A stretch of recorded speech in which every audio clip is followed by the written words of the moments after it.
ओम शांति। 24 सितंबर 2024। बाबा के महावाक्य। मीठे बच्चे, तुम जितना समय बाप की याद में रहेंगे उतना समय कमाई ही कमाई है। याद से ही तुम बाप के समीप आते जाएंगे। प्रश्न। जो बच्चे याद में नहीं रह सकते हैं उन्हें किस बात में लज्जा आती है? उत्तर। अपना चार्ट रखने में उन्हें लज्जा आती। समझते हैं सच लिखेंगे तो बाबा क्या कहेंगे, लेकिन बच्चों का कल्याण इसमें ही है कि सच्चा सच्चा चार्ट लिखते रहे। चार्ट लिखने में बहुत फायदे हैं। बाबा कहते, बच्चे इसमें लज्जा मत करो। ओम शांति। रूहानी बाप बैठ बच्चों को समझाते हैं। अब तुम बच्चे 15 मिनट पहले आकर यहाँ बाप की याद में बैठते हो। अब यहाँ और तो कोई काम है नहीं, बाप की याद में ही आकर बैठते हो। भक्ति मार्ग में तो बाप का परिचय है नहीं।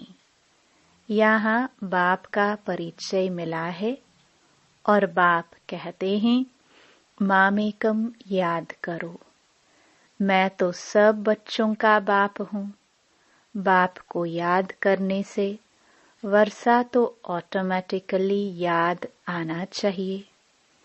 छोटे बच्चे तो नहीं होना। भल लिखते हैं हम 5 मास व 2 मास के हैं, परंतु तुम्हारी कर्मेंद्रिया तो बड़ी है। तो रूहानी बाप समझाते हैं यहाँ बाप और वर्षे की याद में बैठना है। जानते हो हम नर से नारायण बनने के पुरुषार्थ में तत्पर हैं व स्वर्ग में जाने के लिए पुरुषार्थ कर रहे हैं। तो यह बच्चों को नोट करना चाहिए। हमने यहाँ बैठे बैठे कितना समय याद किया। लिखने से बाप समझ जाएंगे। ऐसे नहीं कि बाप को मालूम पड़ता है हर एक कितना समय याद में रहते हैं। वह तो हर एक अपने चार्ट से समझ सकते हैं बाप की याद थी या बुद्धि कहाँ और तरफ चली गई। यह भी बुद्धि में है। अभी बाबा आएंगे तो यह भी याद ठहरी ना। कितना समय याद किया वह चार्ट में सच लिखेंगे।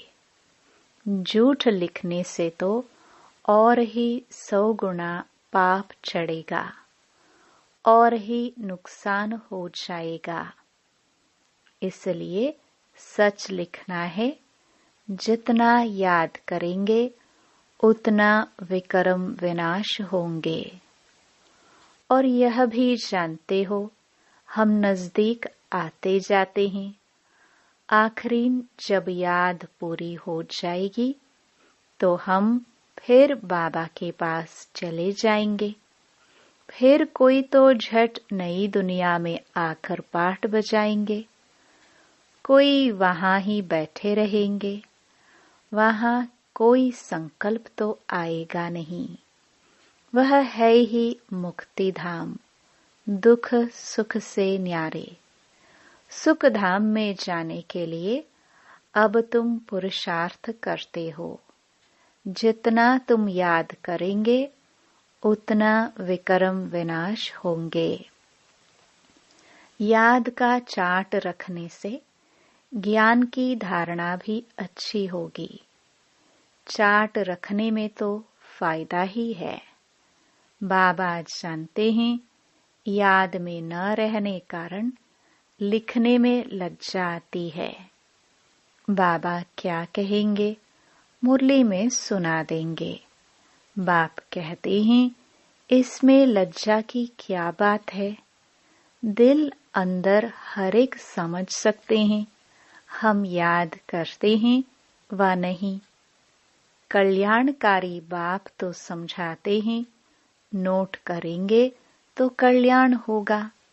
जब तक बाबा आए उतना समय जो बैठे उसमें याद का चार्ट कितना रहा, फर्क देखना चाहिए। प्यारी चीज को तो बहुत याद किया जाता है।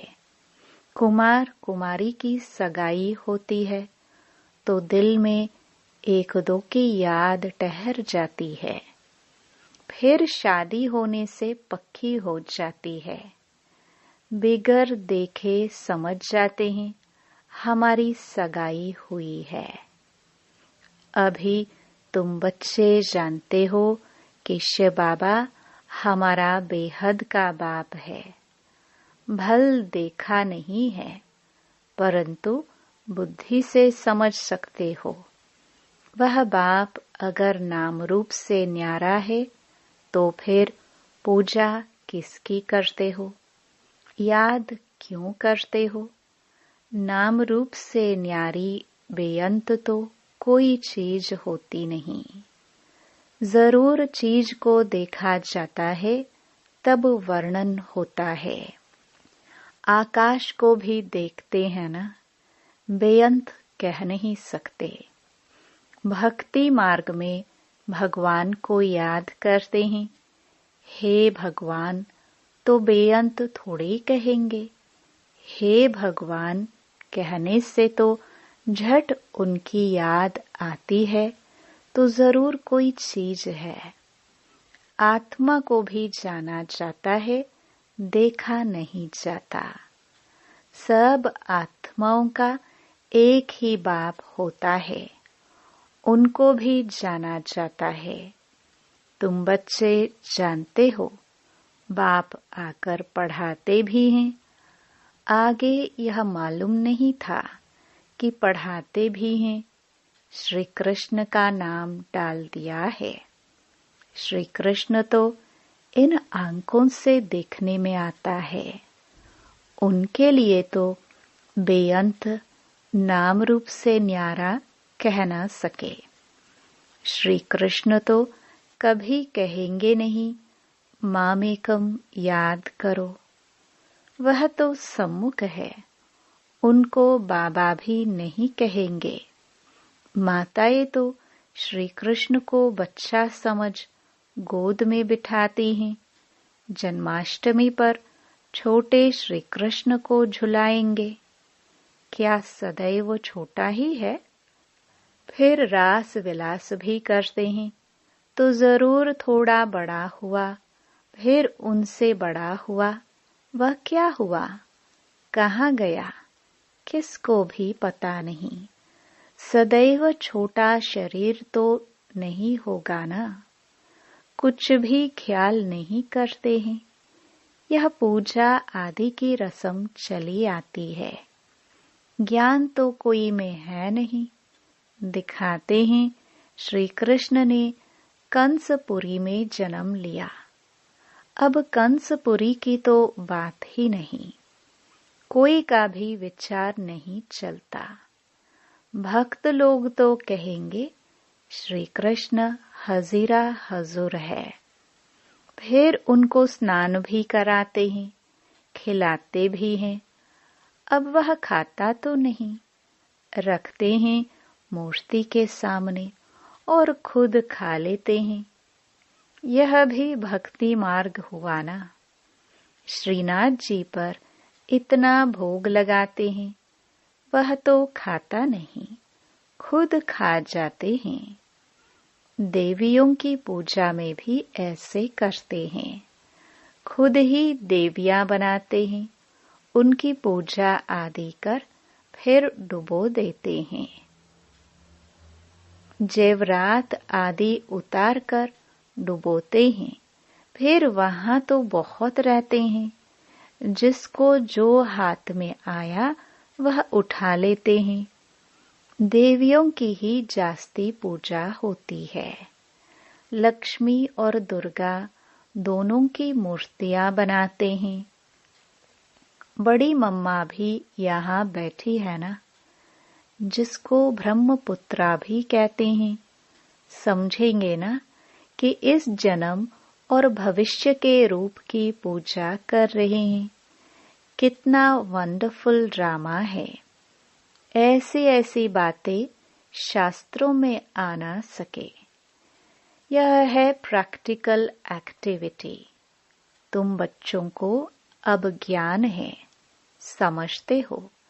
सबसे जास्ती चित्र बनाए हैं आत्माओं के। जब रुद्र यज्ञ रचते हैं तो लाखों सालिग्राम बनाते हैं। देवियों के कब लाखों चित्र नहीं बनाएंगे। वह तो जितने पुजारी होंगे उतनी देवियां बनाते होंगे। वह तो एक ही टाइम पर लाख सालिग्राम बनाते हैं। उनका कोई फिक्स दिन नहीं होता है, कोई मुहूर्त आदि नहीं होता है। जैसे देवियों की पूजा फिक्स टाइम पर होती है। सेठ लोगों को तो जब ख्याल में आएगा कि रुद्र या सालिग्राम रचे तो ब्राह्मण बुलाएंगे। रुद्र कहा जाता है एक बाप को। फिर उनके साथ ढेर सालिग्राम बनाते हैं। वो सेठ लोग कहते हैं इतने सालिग्राम बनाओ। उनकी तिथि तारीख कोई मुकर्रर नहीं होती। ऐसे भी नहीं कि शिव जयंती पर ही रुद्र पूजा करते हैं। नहीं, अक्सर करके शुभ दिन बृहस्पति को ही रखते हैं। दीपमाला पर लक्ष्मी का चित्र थाली में रखकर उनकी पूजा करते हैं, फिर रख देते हैं। वह है महालक्ष्मी। युगल है ना। मनुष्य इन बातों को जानते नहीं। लक्ष्मी को पैसे कहाँ से मिलेंगे? युगल तो चाहिए ना। तो यह लक्ष्मी नारायण युगल हैं। नाम फिर महालक्ष्मी रख देते हैं। देविया कब हुई, महालक्ष्मी कब होकर गई, यह सब बातें मनुष्य नहीं जानते हैं। तुमको अब बाप बैठ समझाते हैं। तुम्हारे में भी सबको एक रस धारणा नहीं होती है। बाबा इतना सब समझाकर फिर भी कहते शिव बाबा याद है, वर्षा याद है। मूल बात है यह। भक्ति मार्ग में कितना पैसा वेस्ट करते हैं। यहाँ तुम्हारी पाई भी वेस्ट नहीं होती है। तुम सर्विस करते हो सॉल्वेंट बनाने के लिए। भक्ति मार्ग में तो बहुत पैसे खर्च करते हैं, इनसॉल्वेंट बन पड़ते हैं। सब मिट्टी में मिल जाता है। कितना फर्क है। इस समय जो कुछ करते हैं वह ईश्वरीय सर्विस में शिव बाबा को देते हैं। शिव बाबा तो खाते नहीं है, खाते तुम हो। तुम ब्राह्मण बीच में ट्रस्टी हो, ब्रह्मा को नहीं देते हो। तुम शिव बाबा को देते हो। कहते हैं बाबा आपके लिए धोती कमीज लाई है। बाबा कहते हैं इनको देने से तुम्हारा कुछ भी जमा नहीं होगा। जमा वह होता है जो तुम शिव बाबा को याद कर इनको देते हो। फिर यह तो समझते हो ब्राह्मण शिव बाबा के खजाने से ही पलते हैं। बाबा से पूछने की दरकार नहीं है कि क्या भेजूं। यह तो लेंगे नहीं। तुम्हारा जमा ही नहीं होगा अगर ब्रह्मा को याद किया तो। ब्रह्मा को तो लेना है शिव बाबा के खजाने से, तो शिव बाबा ही याद पड़ेगा। तुम्हारी चीज क्यों लेवे? बीके को देना भी रॉन्ग है। बाबा ने समझाया है, तुम कोई से भी चीज लेकर पहनेंगे तो उनकी याद आती रहेगी। कोई हल्की चीज है तो उनकी बात नहीं, अच्छी चीज तो और ही याद दिलाएगी। फलाने ने यह दिया, उनका कुछ जमा तो होता नहीं, तो घाटा पड़ाना। शिव बाबा कहते हैं, मामेकम याद करो। मुझे कपड़े आदि की दरकार नहीं, कपड़े आदि बच्चों को चाहिए।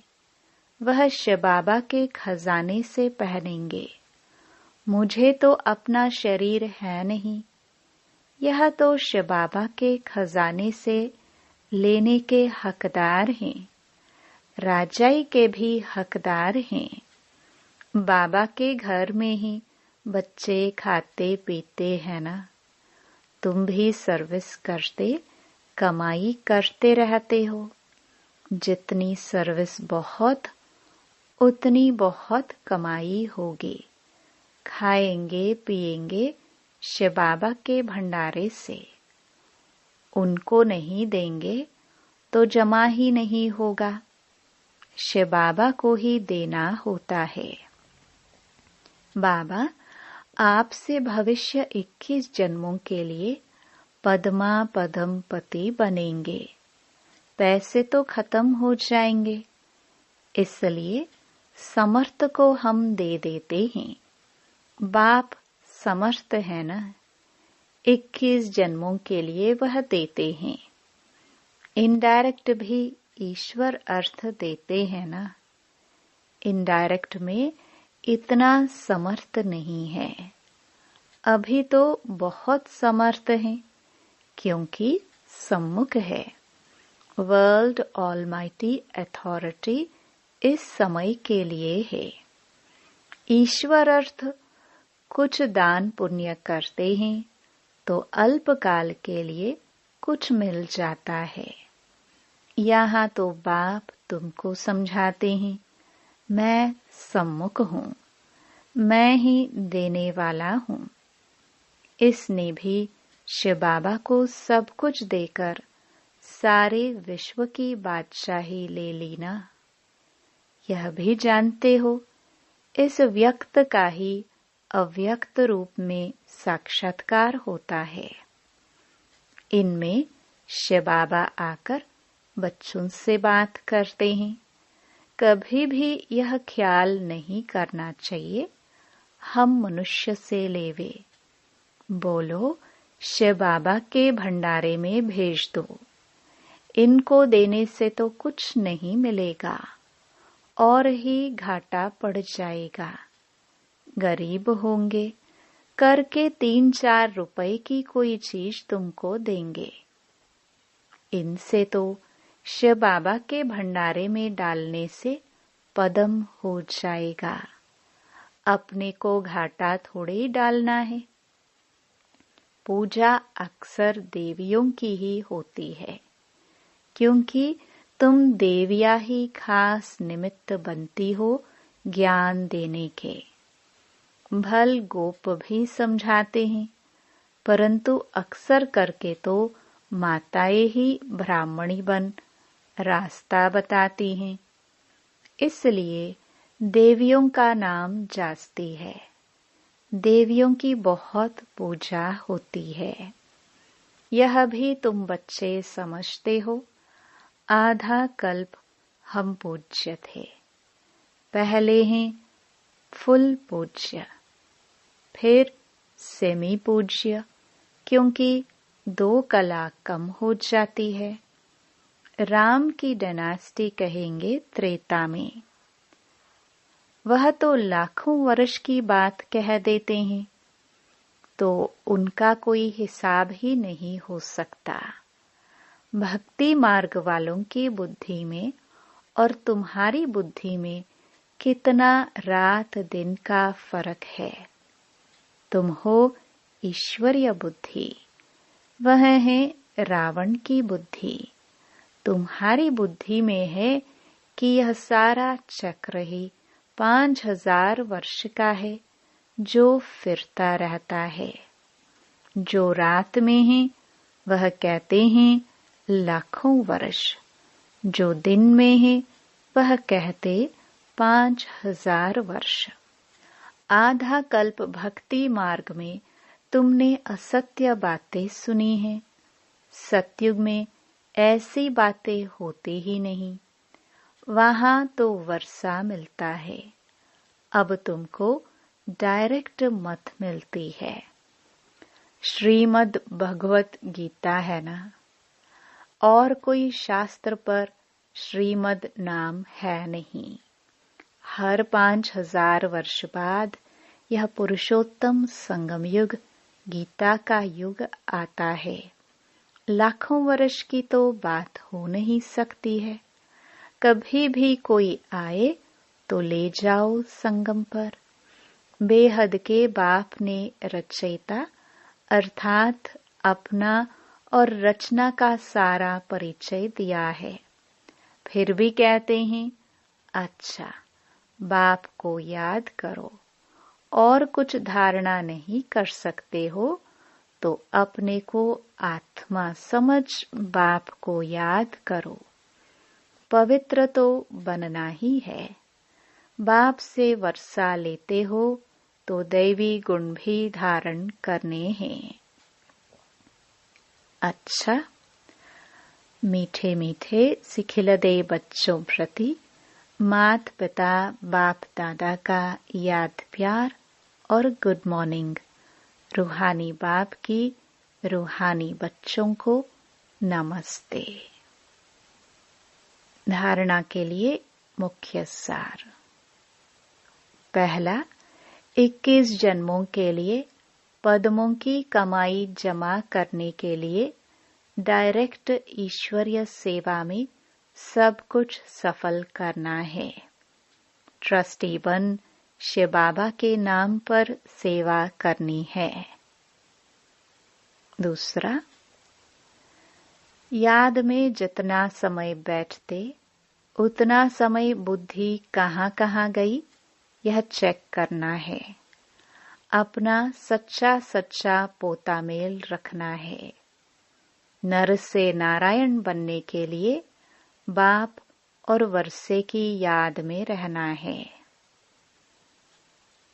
वरदान, विस्मृति की दुनिया से निकल स्मृति स्वरूप रह, हीरो पार्ट बजाने वाले विशेष आत्मा भव। यह संगम युग स्मृति का युग है और कलयुग विस्मृति का युग है। आप सब विस्मृति की दुनिया से निकल आए। जो स्मृति स्वरूप हैं वही हीरो पार्ट बजाने वाली विशेष आत्मा है। इस समय डबल हीरो हो, एक हीरे समान वैल्यूबल बने हो, दूसरा हीरो पार्ट है। तो यही दिल का गीत सदा बजता रहे कि वाह मेरा श्रेष्ठ भाग्य। जैसे देह का ऑक्यूपेशन याद रहता है, ऐसे ये अविनाशी ऑक्यूपेशन की मैं श्रेष्ठ आत्मा हूँ याद रहे, तब कहेंगे विशेष आत्मा। स्लोगन, हिम्मत का पहला कदम आगे बढ़ाओ तो बाप की संपूर्ण मदद मिलेगी। ओम शांति।